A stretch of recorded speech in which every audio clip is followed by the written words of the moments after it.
tout le monde, j'espère que vous allez bien. Aujourd'hui, on se retrouve pour une vidéo astuce. Un petit rangement. Voilà, je vais m'occuper du rangement des pochoirs. Actuellement, je vous montre, j'avais pris une pochette comme ça où là, il y a mes alphabets. Et puis de l'autre côté, vous avez tous les pochoirs. Et clairement, c'est pas pratique dans le sens où déjà elles tiennent pas comme il faut, soit ça s'enfile, vous voyez, comme là, les uns sur les autres. Enfin voilà, je trouve pas ça top. Là, vous voyez, j'ai mis tous ceux en tas. Enfin, du coup, je vois pas ce que j'ai dedans. Et puis, je vais avoir ceux-là et ceux-là aussi à ranger. Donc, tant qu'à faire, eh ben, on va faire un rangement. Alors, je sais pas trop encore comment je vais faire, mais dans l'idée, j'avais ce genre d'album photo que j'avais acheté il y a des années. Ça fait au moins 10 ans que j'ai ce truc dans le placard. Donc c'est un album basique, hein, vous voyez, avec la reliure à spirale et les pages noires. Et du coup, je me demandais quoi en faire et je me suis dit, pourquoi pas pour mes pochoirs. Donc dans l'idée, j'avais envie de mettre une enveloppe comme ça, tamponner mes pochoirs, enfin, ancrer mes pochoirs et glisser le pochoir à l'intérieur. Mes plus grands pochoirs, c'est ceux d'Action, c'est ceux-là. Celui-là, c'est Stampin' Up, mais c'est les mêmes que chez Action, la dimension. Et vous voyez, ils rentrent nickel sur ces enveloppes-là. Donc celles-là, c'est des enveloppes qui font 23 par 16. Donc les grandes enveloppes. Donc voilà, je me disais pourquoi pas faire comme ça. Et puis pour les petits, peut-être mettre des plus petites enveloppes et en mettre deux comme ça. Voilà, je vais réfléchir encore un petit peu. Mais en tout cas, je vais attaquer cette astuce-là. Et puis j'ai celui-là. Le plus grand pochoir que j'ai, c'est celui-ci. Et il fait une feuille à 4. Et je me disais du coup le mettre dans ce sens là et pourquoi pas faire une pochette du coup pour pouvoir le caler et qu'il ne tombe pas. Pareil, en ancrant un petit peu la pochette pour montrer voilà quels sont les pochoirs qu'il y a à l'intérieur. Donc voilà un petit peu l'idée d'aujourd'hui. Donc je vais vous partager un petit peu tout ce que je vais faire et la réalisation de cette astuce. Donc c'est parti.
Donc voilà, j'ai terminé le rangement. Donc je vous montre ce que ça donne.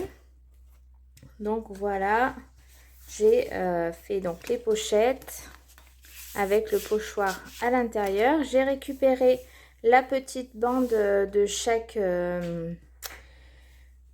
planche. Donc comme là par exemple, je récupère voilà, je récupère le titre pour savoir quelle collection c'est et quelle marque. Et donc voilà, j'ai ancré avec le pochoir l'image. Donc voilà ce que ça donne comme ça. Et donc pour là comme là j'ai mis tout en colle, en fait j'avais pas le mais j'ai perdu le mot j'ai pas le support, donc du coup j'ai carrément mis à l'écrit quelle marque c'était.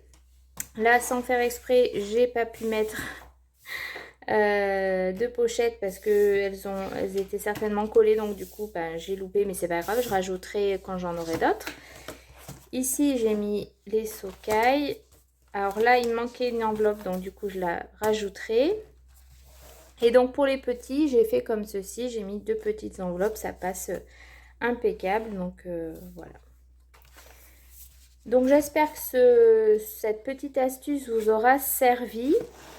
Là voilà, je vais tester si comme ça me convient. En tout cas je trouve ça plus rangé et visuellement plus pratique. Donc voilà, et pour la A4 j'ai carrément mis une grande enveloppe, j'ai coupé le bout de l'enveloppe et du coup voilà, ça laisse place. Pareil, ça prend parfaitement une feuille entière. Donc voilà. Voilà pour ce rangement et cette astuce. J'espère que ça vous aura plu. Je vous en dirai des nouvelles, pareil, au fur et à mesure que je m'en sers, si pour moi c'est pratique ou pas. Donc voilà, je vous laisse et puis à bientôt.